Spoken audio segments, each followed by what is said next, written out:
구름같이 허다한 예수의 증인들 있으니 모든 무거운 짐 얽매이기 쉬운 죄를 벗어버리라.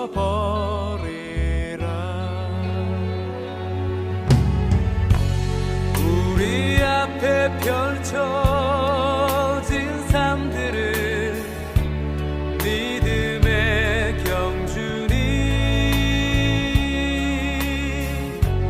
인내로서 모든 경주들을 힘써 싸워 승리하여라.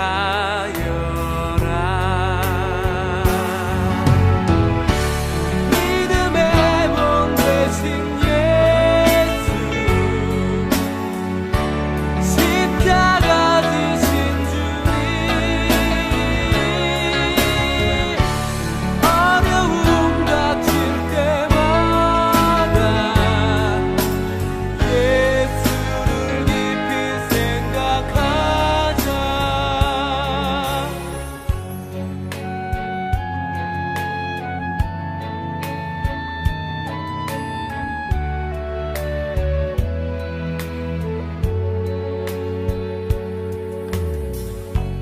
구름같이 허다한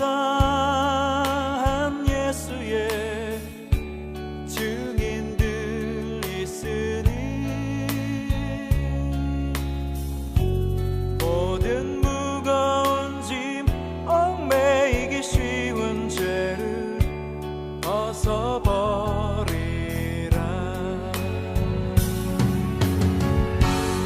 우리 앞에 펼쳐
오늘 데살로니가전서 5장 10절 11절 말씀을 같이 보았습니다.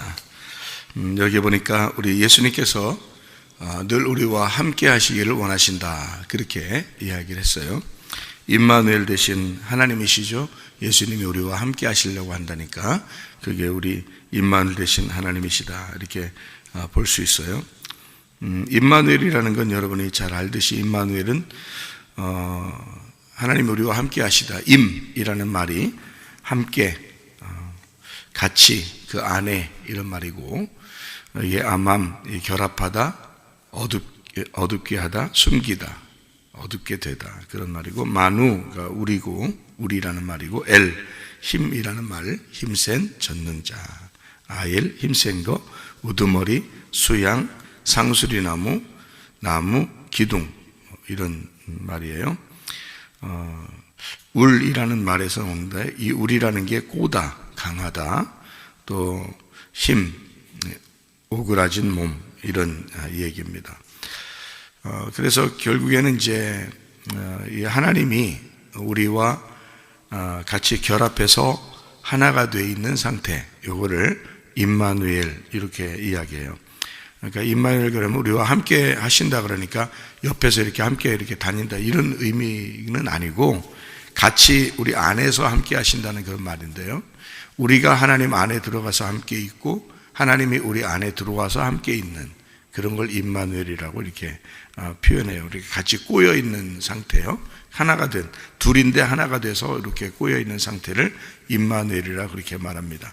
그래서 임마누엘이라는 그 자체가 함께 산다, 함께 생명을 가졌다. 그러니까 함께 산다 그러니까 함께 우리 집에서 함께 살아요, 이런 의미가 아니죠. 그런 말이 아니라 생명이란 말입니다. 생명, 자오 이래가지고 이게 함께 산다는 말이요, 생명이라는 말입니다. 같이 이렇게 생명이 되었다 이런 말인데, 생명이니까 같은 삶이란 얘기예요. 그러니까 임마누엘이라는 말은 하나님이 나의 삶이다, 나의 생명이다 이렇게 되어 있는 거죠. 그래서 같이 삶을 사는 그 삶, 이것이 사람이라 그랬죠. 이게 살림. 그래서 사람은 살림이고 짐승은 죽음입니다. 그래서 사람이 생명이 되면 짐승은 사망이 되는 거예요. 성경의 가르침입니다. 성경이 이제 구분하기 위해서 성경을 쓴 거니까, 같은 날 짐승과 사람이 같이 창조되었다 그랬죠. 근데 짐승은 사망을 설명하기 위해서 있는 거고, 사람은 생명을 설명하기 위해서 있는 거예요. 마치 뭐 선악과가 선과 악을 설명하려고 있는 것처럼 그렇게 나와 있는 게 사람과 짐승 이렇게 표현해서 나온 거죠. 요한계시록에도 짐승이 나오죠. 마찬가지예요. 그 짐승은 사망을 설명하기 위해서 나온 게 짐승이에요. 그러니까 예수님이 이제 이 땅에 인자로 내려오시죠. 인자로 내려오신다는 게, 인자가 뭐예요? 사람의 아들이거든요. 사람의 아들. 그러니까 인자가, 사람의 아들이 인자들이 아니에요. 인자예요. 그러니까 사람의 아들 한 사람인데, 그가 예수님을 말하는 거예요. 인자라고, 예수님께서 성경에는 인자는 뭐 이렇게 얘기하는, 예수님이 그렇게 말을 많이 하는데, 그 인자는이 사람의 아들은 이렇게 말을 하는 거거든요. 그 사람의 아들은 한 사람밖에 없어요. 예수님. 그래서 인자 그러면 예수님이에요. 에스겔서에서도 인자라는 말을 쓰죠. 인자라는 말을 쓰는데, 에스겔을 하나님께서 인자라고 표현을 해요. 그리고 인자라는, 그게 이제 에스겔이라는 사람이 구약의 이제 선지자죠. 근데 인자가 되는 거예요. 인자는 한 사람을 얘기하는데, 그게 꼭 예수님을 설명하려고 쓴 내용이다 이렇게. 그러니까 왜 사람의 아들로 예수님을 표현하는 거냐면, 하나님이 사람의 아들로 오셨다 이렇게, 그 하나로 오셨다 그런 말을 하기 위해서 그런 거예요. 그러니까 인자라는 말은, 그러니까 사람의 아들, 예수님이 뭐 사람의 아들로 왔다고, 그래 사람에게 태어났으니까 그런가 보다 이제 이렇게, 사람의 아들로 태어나지 않았다면 우리는 구원받지 못하죠. 인간들은. 왜냐하면 하나님인데 어떻게 사람하고 같이 있겠어요? 있을 수 없거든요. 그러니까 서로 하나님은 하나님, 사람은 사람, 그러면 서로 다른 거거든요. 근데 이 사람에게 인자가 왔다, 그 말은 사람의 아들로 왔다 그렇게 얘기하는데요. 우리가 사람의 아들로 왔다 그러면 우리 다 사람의 아들인데, 이런 이제 생각을 사람들이 하잖아요. 그러면 사람의 아들들이 되죠. 그렇게 하면 사람의 아들들, 우리는. 그런데 예수님은 유일한 사람의 아들이다, 이 얘기를 하고 싶어서 인자라는 단어를 쓴 거라고요. 제가 여러분한테 얘기할 때, 아들을 얘기할 때 말해요. 예수님은 그냥 아들이 아니라고 그랬죠. 예수님 아들은 아들인데 그냥 아들이 아니라고 그랬어요. 어떤 아들이라고 그랬어요? 외아들이라고 그랬어요? 독생자라고 그랬어요? 독생자라고 그랬어요. 왜 외아들하고 독생자하고 왜 틀리냐면, 외아들은 아들은 하나란 말이에요. 근데 그 딸들도 있고 형제 자매가 있는데, 형제 자매들이 있는데 아들이 하나 나왔어. 그걸 외아들이라 그러죠. 그렇죠? 근데 독생자라고 하는 건 다르죠. 독생자는 외아들이라는 단어하고도 좀 달라요. 왜 다르냐면 독생자는 옆에 자매들이 없어요. 자매도 없고 형제도 없고 그냥 혼자예요. 혼자. 하나만 얘기할 때는 독생자라 그래요. 그러니까 아무도 옆에 없는 거죠. 그러니까 하나만 얘기할 때 독생자라고 하는 그 말이 인자라는 말이에요. 인자. 그러니까 그 인자라고 하는 게 태어나긴 태어났는데 태어난 자는 하나밖에 없어 이 말이에요. 독생자란 말이에요. 독생자. 그러니까 인자는 뭐 하러 온 거예요? 그러니까 인자는 뭐 하러 온 거야? 독생자로 온 거예요. 독생자는 왜 왔다 그랬죠? 독생자는 하나를 알게 하려고 왔다 그랬죠. 하나가 되게 하려고 왔다 그랬죠. 그걸 독생자라 그랬지. 생명은 하나다. 요거를 알려주기 위해서 오신 분. 하나인 생명에게 같이 되게 하려고 오신 분. 이거를 독생자라 그래요. 이걸 인자가 그 일을 하는 거라고요. 인자가. 그러니까 사람의 아들로 와서 그 일을 하는 거란 말이에요. 그거를 독생자. 하나님이 우리에게 말씀하시는 건 독생자고, 그리고 그 일을 인자가 와서 일을 담당하는 거예요. 그러니까 구약의 선지자들도 하나님이 선택을 하죠. 그런데 여러분 희한한 건 구약의 선지자들을 여러분 쭉 성경을 이렇게 보면요, 그 시대에 그 하나님께서 구약의 선지자들을 부를 때요, 딱 한 사람씩만 부르죠. 희한하게, 그죠? 딱 한 사람씩만 부릅니다. 모세 때엔 딱 모세만 딱 부르잖아요. 그죠? 모세만. 이게 다른 사람들은 다 모세가 이제 임명하고 그렇게 같이 있는 거지, 모세만 딱 불러요, 하나님이. 예. 엘리야 시대 때는요, 엘리야만 딱 불러요. 그 당시에 엘리사도 있었어요. 근데 엘리야만 딱 불러서 일을 해요. 그러다가 엘리사를 불러야 되겠다 그러면 엘리야는 데려가요. 그리고 엘리사만 딱 불러요. 그죠? 그러니까 다른 사람들은 다 엘리사와 같이 있을 때만 기적을 보는 거예요. 예, 참 희한하죠, 그죠? 다니엘 시대 때는요, 다니엘하고만 딱 얘기합니다. 이사야 시대에는 이사야하고만 딱 얘기해요. 히스기야 왕도 좋은 왕이라고 성경에 쓰죠, 그죠? 근데도 얘기 안 해요, 하나님이. 이사야하고만 딱 얘기해요. 왜? 한 사람하고만. 그러니까 그렇게 얘기하시는 거예요, 구약에서는. 그러니까 한 사람을 딱 부르면, 사무엘 시대 때는 사무엘하고만 딱 얘기하죠. 그죠? 그 시대가 지나면 다른 사람을 불러요. 그리고 그 사람은 사라지게 돼요. 그 성경을 딱, 아브라함 시대에는 아브라함만 딱 부르고요. 이삭 때는 이삭만, 야곱 때는 야곱만 이렇게 딱 부르는 거죠. 여러 사람이 형제들이 있어도 소용없어요. 딱 그 사람만 딱 부르고 그 사람에게만 말하죠. 노아 시대 때도 다른 사람들, 하나님 믿는 사람 없었겠어요? 있었겠죠. 근데 노아만 딱 불러요. 그 자녀들도 뭐 노아 때문에 하나님을 믿었겠죠. 근데도 노아만 딱 불러요. 노아하고만 얘기해요. 그러니까 성경의 구약에 있는 사람들, 말라기 시대 때는 말라기하고만 딱 얘기하고요. 에스라 때는 또 에스라, 느헤미야 때는 느헤미야, 이렇게 해서 그 성경을 읽는 그 시대에 딱 부르면 딱 그 사람들만 딱 불러가지고 얘기한다고요. 요나 때는 요나, 그죠? 또 뭐 다른 선지자일 때는 그 선지자를 불러서 얘기를 하죠, 하나님이요. 그러니까 그게 누구냐면 에스겔 때의 그 말을 이제 쓴 거죠. 에스겔 때 인자라는 말을 쓰는 거예요. 인자라는 말을 쓰는데 에스겔 때의 그 에스겔을 불러서 하나님이 말씀하시는 그 에스겔을 인자라고 표현하는 거예요. 그러니까 그 구약의 선지자들이 다 인자였던 거죠. 인자. 그러니까 하나님을 알게 해주는, 하나님의 오심을 알게 해주는 사람들이었다. 그게 인자였다. 예수님도 인자. 그래서 자기 자신을 예수님이 날 인자는 이렇게 표현하는 것은 에스겔 때의 그 인자라는 단어를 사용하는 거예요. 예수님이요? 그냥 인자가 갑자기 인자 하고 싶어서 그냥 인자로 얘기한 게 아니고, 에스겔 때에 인자라는 단어를 사용한 것을 예수님 때 자기가 자기를 사용하셨다. 인자라고.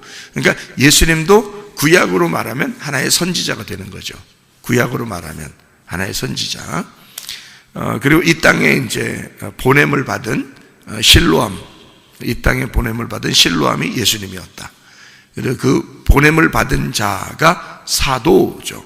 사도. 그래서 하나님의 그 사도, 선지자면서 사도인 예수님이죠.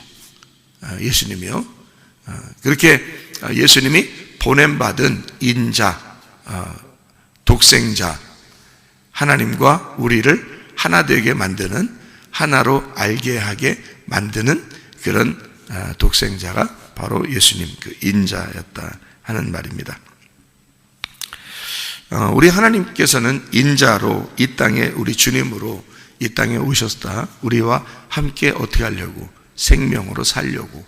그래서 같이 생명으로 살게 되려고, 살려고, 생명이 되게 하려고, 생명을 알게 하려고 하나님이 이 땅에 오신 분이 예수인데, 그가 인자라고 하셨다. 그거를 독생자다. 그래서 인자는 하나다, 독생자도 하나다. 이렇게 하나를 설명하는 것을 인자 혹은 독생자, 이렇게 단어를 사용하셨다. 그것은 뭘로 했냐면 임마누엘로, 하나님이 우리와 함께 하신다는 말로, 하나님이 우리에게 생명이 되셨다는 말로 같이 표현한 것이 임마누엘이다. 그래서 여기서도 우리와 함께 살려고, 우리에게 생명이 되려고, 이 말이죠. 우리와 함께 살려고, 생명이 되려고, 생명으로 있으려고, 이 말이에요. 그래서 우리는 예수 그리스도와 함께 생명으로 살아가야 된다. 그 말은 뭐예요? 사람으로 살아가야 된다, 이 말이죠. 사람으로. 짐승으로 살아가면 안 된다, 그 말이에요. 그러니까 사람이라는 게 뭐라고요? 삶이라고요. 삶이 뭐라고요? 살림이라고요. 그러니까 내가 가는 곳이, 내가 만나는 사람이 사는 역사가 있어야 된다. 그럼 뭐 어떻게 살아야 사는 역사예요? 밥 잘 주라는 얘기예요? 뭐 먹을 거 잘 사다 주라는 얘기예요? 살려주려고? 아니죠. 생명이 되게 해야 되죠. 생명이 되게 하려니까 생명을 집어넣어줘야 된단 말이에요. 그럼 생명을 집어넣어주는 사람은 내가 뭐가 있어야 생명을 집어넣어줄 수 있겠어요? 생명이 있어야 생명을 집어넣어주는 거예요. 그래서 여러분과 제가 먼저 말씀을 듣는 거예요. 왜냐하면 내게 생명이 있어야 되니까. 생명이 내게 있어야 생명을 전달할 거 아니에요. 그래야 살림이 될 거 아니야. 살림이라는 건 살려줘야 살림이니까. 그러니까 죽은 자를 살려주는 역사, 짐승을 사람 되게 만드는 거, 그게 성경이라고요. 그래서 짐승일 때는 사람을 살려주진 못하죠.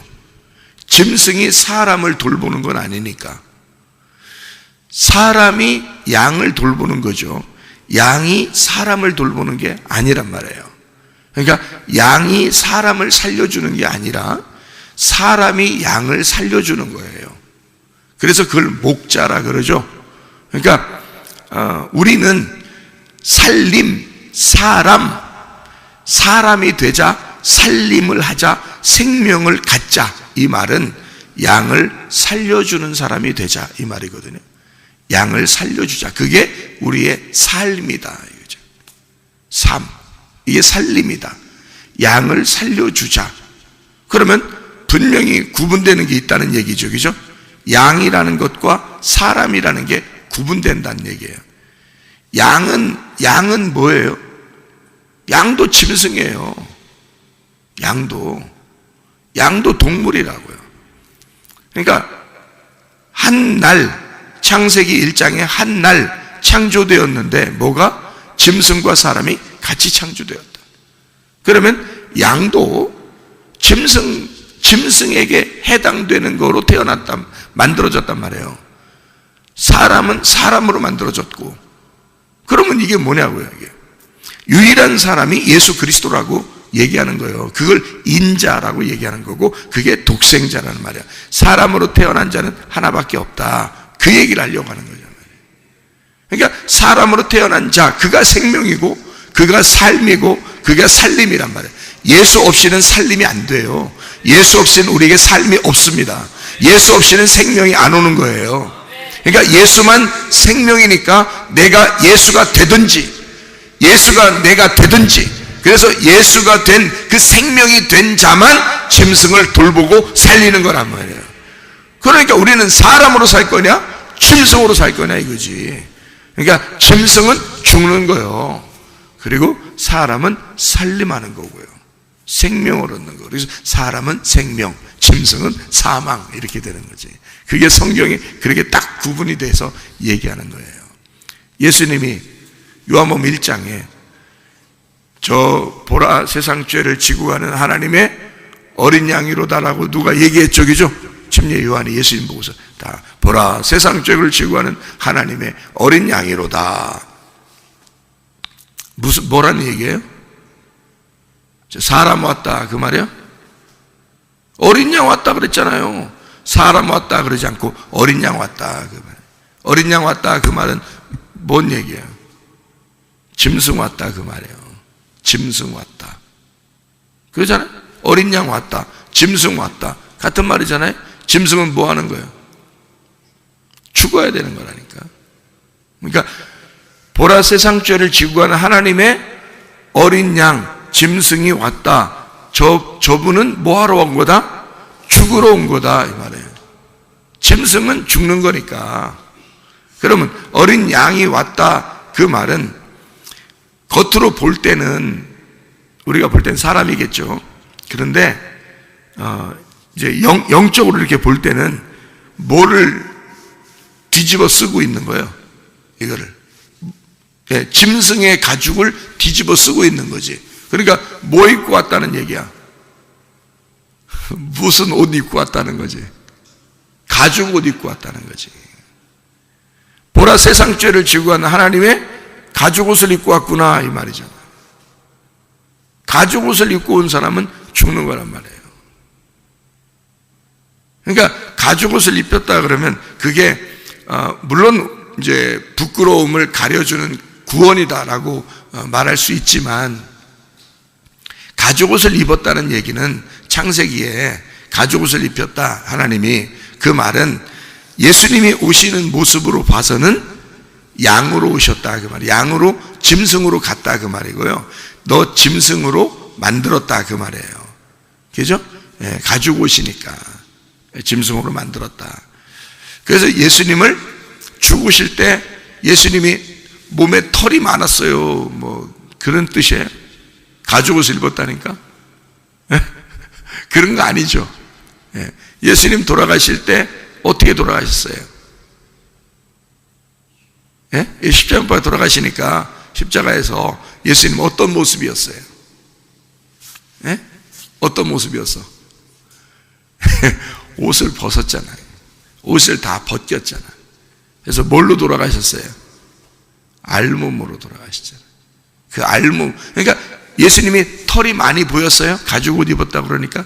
그런 의미냐고? 아니잖아요. 알몸이란 말이에요. 알몸으로 돌아가신다 그 말이에요. 그 알몸이 가죽 옷이라니까요. 그 알몸이라는 단어가. 그래서 가죽 옷을 입고 돌아가셨다는 말이 알몸으로 돌아가셨다 그 말이에요. 그게요. 그러니까 가죽 옷을 입고 오셨다, 어린 양이로다. 물론 그 가죽이 제가 볼 때는 양인 것 같아요. 왜냐하면 양이니까 어떤 가죽 옷인지 우리는 모르지만 양의 가죽 옷을 아담과 하와에게 입혔던 것 같아요. 그래야 성경이 맞죠. 왜냐하면 예수님이 보라 세상 죄를 지고 가는 하나님의 어린 양이로다 하고 하나님의 아들이 어린 양으로 오셨으니까 분명히 양의 옷을 입고 오셨다라고 해야지 맞는 거죠.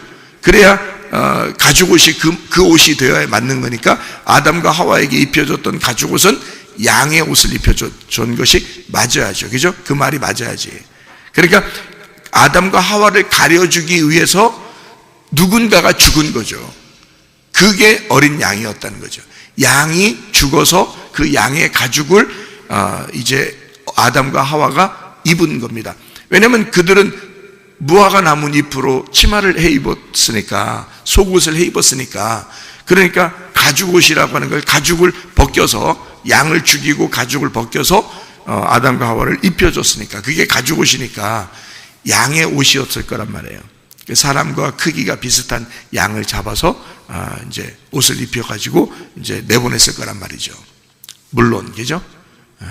그래서 그 양의 옷을 입고 있는 이 아담과 하와가 무슨 생각을 했을까? 나를 위해서 양이 죽었구나. 왜냐면 양이 나한테 옷 입혀주려고 하나님이 죽이시고 그 양의 옷을, 껍질을 벗겨서 나를 이렇게 입혀주셨잖아 라고 생각했을 거란 말이에요. 그래서 하나님 앞에 제사를 드릴 때는, 예배할 때는 양을 드려야 되는구나 라고 하나님 앞에 나의 죄를 덮어주기 위해서는 양이 죽임을 당해야 하나님 앞에 가겠구나 라고 하는 것을 아담과 하와가 알았겠어, 몰랐겠어요? 알았죠. 그러니까 그 얘기를 자녀들에게 했겠어, 안 했겠어? 했겠죠. 그러니까 자녀들에게 너희들이 예배를 드릴 때는 뭘로 드려야 된다? 양으로 드려야 된다라고 얘기를 했을 거란 말이에요. 그 얘기를 잘 귀를 기울여 들은 사람이 아벨이란 사람이란 말이죠. 그러니까 아벨은 양으로 예배를 드린 거라고. 아니, 그 가인과 아벨이 예배를 드리는 그 바로 앞에 아담과 하와가 뭐라고 예배 드리라는 얘기가 있어요, 없어요? 없어요. 없는데 어떻게 아벨은 양을 드렸냐고. 가인은 농사한 것을 드렸고, 자기들이 이 제물이죠. 가인이 농사했기 때문에 그걸 드린 거고요. 아벨은 양을 목양했기 때문에 양을 드린 거거든요. 뭐를 갖다 드리라라고 얘기하는 게 없어요. 어떤 걸 예배를 드려야 하나님 받으신다는 말이 없다고, 그 앞에. 그죠? 그러면 누군가가 얘기를 해줬어야 된다고요. 어떤 예배를 드려야 하나님이 기뻐하신다라고 하는 것을 누군가 얘기해 줬어야 돼요. 아담과 하와가 얘기해 줬겠죠, 당연히. 그러니까 아벨은 어린 양을 드렸는데 가인은 농사 졌기 때문에 농사를 드린 거예요. 그럼 하나님 입장에서는 농사한 것도 받아주셔야지. 그렇게 따지면. 아니, 거기에 소금이 필요했다. 레위기 2장에 있는 소금이 농사 진 것을 하나님 앞에 드리려면 소금과 같이 드려라 하는 것이 필요했다면, 그 복음이 필요했다면, 아니, 소금을 갖다가 그때는 바다 있었으니까, 바다가 소금 갖다가 가져와서 같이 드려 라고 얘기하면 끝나는 거예요. 예배가 되는 거예요. 형식상 예배가 되는 거거든요. 근데 그게 아니라면 왜 말도 안 해놓고 가만히 있다가 딱 자기가 농사한 거, 자기가 양을 친 거고 딱 드리니까 양은 것만 딱 받아주고 하나님이 농사한 거 안 받아줘, 그렇게 할 수 있겠냐고. 이건 말이 안 되는 거죠. 이미 하나님이 예배라는 걸 정해놓은 게 있었다는 얘기죠. 그게 양이었다고요. 하나님이 정해놓은 게 있었다고. 왜냐하면 양은 아담과 하와를 덮어주기 위해서 죽은 양이었단 말이에요. 그러니까 양이 죽음으로써 아담과 하와는 그 옷을 입게 되었고 자기의 죄를, 부끄러움을 덮을 수가 있었던 거죠. 양을 통해서. 그러니까 그걸 알고 있는 아담과 하와는 분명히 그 얘기를 아벨과 가인에게 했을 거라고요. 그리고 이 아벨이라는 사람은 이제 그 양을 쳐가지고 했고, 가인은 농사했다. 그러면 가인이 만약에 그거를, 그러면 나도 양을 드려야 되겠네? 라고 생각했다면, 여러분 같으면 척 생각이 안 나겠냐고요. 그러면은 아벨한테 어떻게 하겠어요? 야, 내가 농사진 거 좀 줄 테니까 양 한 마리 줘라. 내가 양 예배를 드려야 되겠다. 이러면 되잖아요. 그러면 간단한 문제거든요. 근데 하나님은 거기에서 이제 비교를 한 거죠. 땅에서 너희들이 수고한 노력과 수고하지 않은 그냥 자라난 양하고 요거를 구분한 거죠. 그래서 그냥 자라난 양으로 하나님 앞에 드렸을 때, 다시 말하면 하나님의 어린 양이 와서 우리에게 제물이 되었을 때 그거를 받겠다는, 그걸 하나님의 성경을 쓰기 위해서 한 거죠. 일부러 이걸 알았다면, 우리처럼 이 성경을 지금 우리처럼 알았다면 가인은 아벨을 죽일 필요가 없었어요. 이걸 알았다면. 그렇잖아요? 그러니까 죽인 것 때문에 하나님이 나타나셨죠, 가인에게. 아벨을 죽인 것 때문에 하나님이 가인에게 나타나서, 가인아, 네가 아벨을 죽여보니까 알겠냐? 이렇게 나타나잖아요. 그리고 난 다음에도 가인을 구원해 준다고요. 그러니까 이게 성경을 쓰는 어떤 그 목적이라는 게 분명히 있었던 거예요. 그 줄기라는 게, 가죽 옷을 입혔던 것과 아벨이 양을 하나님 앞에 드린 것과 그 다음에 예수님을 어린 양이라고 표현한 것은 같은 얘기라는 얘기죠. 그러니까 어린 양으로 표현된 예수님이 이 땅에 오셔서 짐승으로 죽는 건 누구 때문에 죽는 거예요? 나라는 짐승 때문에 죽는 거예요. 나라는 걸 덮어주기 위해서. 그러니까 짐승은 죽는 거라고요. 사람은 사는 거라고요. 그러니까 짐승은 죽는 거고 사람은 살림을 하는 삶이란 말이에요. 사람, 그러면 너 사람아, 너 뭐하냐? 나 사는 거야. 그게 사람이야. 나는 사는 거야. 나는 생명이야. 나는 사는 거야. 그게 사람이야. 그리고 다른 사람을 살려주는 거야. 내가 삶으로, 내가 사는 것이 다른 사람이 사는 거야. 이게 사람이란 말이에요. 그러니까 사람은 복잡한 게 아니야. 사람은 뭐 이유가 있어서 사는 게 아니에요. 어떤 사람은 이유가 있어야 사람의 삶의 목적이 있다 그러는데, 이유가 없어도 사는 거예요. 그게 사람인 거예요. 사람은 이유가 있으나 이유가 없으나 사람 자체가 이유인 거예요. 사람 자체가 목적인 거예요. 예수가 이 땅에 살아 계시면 사는 자체가 살림인 거예요. 그게 살림인 거예요. 그게 생명인 거예요. 예수가 있는 존재 자체가 생명인 거라고요. 내가 이 자리에 있는 것이, 여러분이 지금 우리가 사는 그 자체가 생명인 거예요. 여러분이 있는 곳이 살림이 되어야 되는 것이고, 여러분이 있는 곳이 삶이 드러나야 돼. 삶이 풍성해야 되는 거고요. 여러분이 있는 그 자체가 생명인 거예요. 우리는 이제 더 이상 짐승이 아니니까, 짐승처럼 살려고 하는 게 아니니까. 짐승처럼 사는 것은 사망이라고요. 짐승은 있는 곳마다 사망을 준다고요. 그러나 사람은 살림을 주는 거라고요. 삶을 주는 거라고요. 생명을 주는 거라고요. 그게. 그러니 하나님이 이 땅에 인자로 내려오셨어요. 독생자로. 그분은 나를 살림하는 것입니다. 그래서 예수님은 나를 살림하시는 거예요. 생명을 주는 거예요. 그게 임마누엘이라고요. 하나님이 나와 함께 하신다. 하나님이 우리와 함께 하시려고 그런다. 그렇게 살림하시는 겁니다.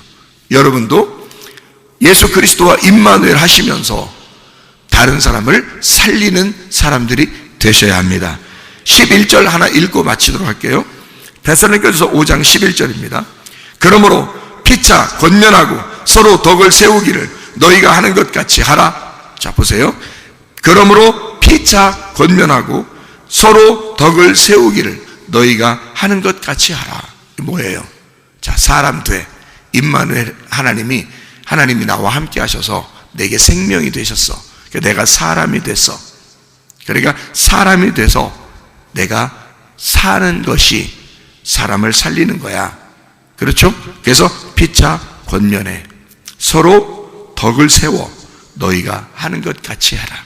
너희가 삶이 그것이야. 그죠? 삶이 그 자체야. 너는 다른 사람을 살리는 거야. 그죠? 피차 권면하고 서로 덕을 세워. 자, 뭘 세우라는 거야? 건축하라는 겁니다. 건축의 문제예요. 세워나가는 건축의 문제라고. 그럼 뭘로 세운다고? 말하는 거로. 너 믿음이 있느냐? 너 말씀이 있느냐? 그 믿음으로 이거를 세워나가는 거야. 이게. 자, 덕을 세운다는 말도, 피차 권면한다는 것도 다 뭘로 하는 거예요? 말로 하는 거예요. 말로, 말씀으로 하는 거라고요. 그래서 내 속에 말씀이 있어야 되는 거야. 그래서 내 속에 생명이 있어야 되는 거야. 생명이 말씀인 거예요. 말씀 없이 나는 사람이 아닌 거예요. 말씀 없이 내가 생명이 있는 게 아닌 거예요. 말씀이 있어야 생명인 거야. 생명이 있는 그 말씀이 있어야 살림이 되는 거야. 그게 세워나가는 거야. 그게 건축해 나가는 거야. 교회도 건축해 나가는 거고, 가정도 건축해 나가는 거예요. 나도 건축해 나가는 거고, 사람들을 건축해 나가는 거예요. 그게 건축이라는 거예요. 왜? 내가 생명이니까, 내가 말씀이니까.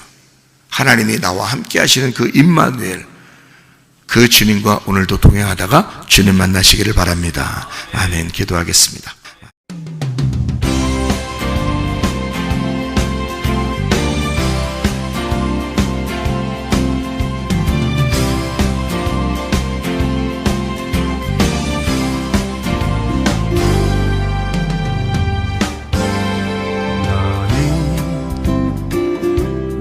너머로 뻗은 나무 가지에 푸른 열매처럼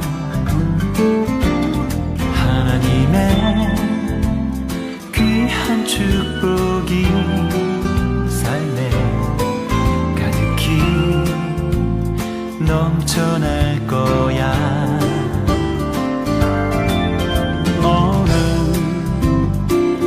어떤 시련이 와도 능히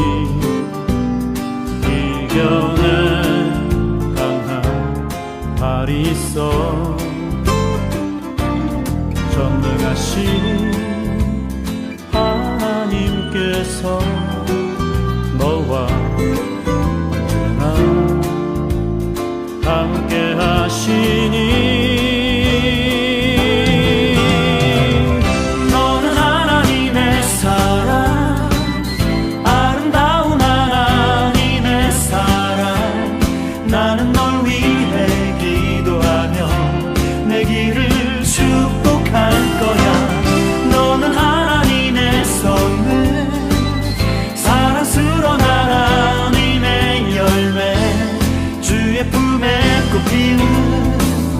나무가 되어줘.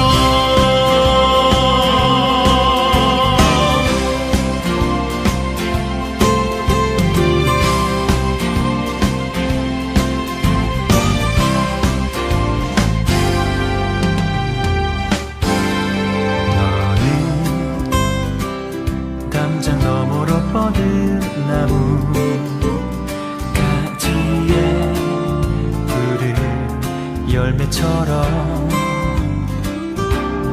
하나님의 귀한 축복이 삶에 가득히 넘쳐날 거야.